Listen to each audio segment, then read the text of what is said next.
অমর একুশে বইমেলার প্রথম দিনেই শুরু হলো বিতর্ক। বইমেলায় শেখ হাসিনার ছবি ডাস্টবিনে লাগানোর ঘটনায় চিত্রনায়িকা পরীমণি ক্ষোভ প্রকাশ করেছেন সামাজিক মাধ্যমে। কি বলেছেন তিনি, জানুন বিস্তারিত।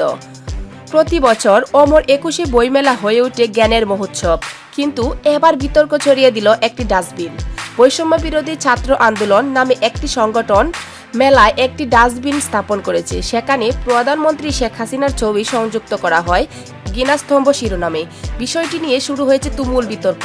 শনিবার বইমেলার প্রথম দিনেই এই ডাস্টবিনে ময়লা ফেলেছেন প্রধান উপদেষ্টার প্রেস সচিব শফিকুল আলম। ঘটনার ভিডিও সামাজিক মাধ্যমে ছড়িয়ে পড়লে ব্যাপক প্রতিক্রিয়া সৃষ্টি হয়। এই ঘটনাকে কেন্দ্র করে খুব উগরে দিয়েছেন বলিউড অভিনেত্রী পরীমণি। ফেসবুকে তিনি লিখেছেন, বইমেলার মতন এত সুন্দর আয়োজন নোংরা করতেছেন আপনারা কারা? আসলে আপনারাই এ দেশের গোবর ময়লা আবর্জনা, থু আপনাদের মুখে। পরীমণি এই পোস্টের পর তার ভক্তরা দুই ভাগে বিভক্ত হয়ে পড়েছেন। কেউ বলছেন তিনি সঠিক কথা বলেছেন, আবার কেউ মনে করছেন একজন অভিনেত্রীর এভাবে প্রতিক্রিয়া জানানো উচিত হয়নি। একুশে বইমেলা বাঙালি ঐতিহ্যের অংশ, কিন্তু রাজনৈতিক বিতর্কে এভাবেই কখনো কখনো মূল উদ্দেশ্যে আড়ালে পড়ে যায়। আপনার মতামত কি? কমেন্টে জানান।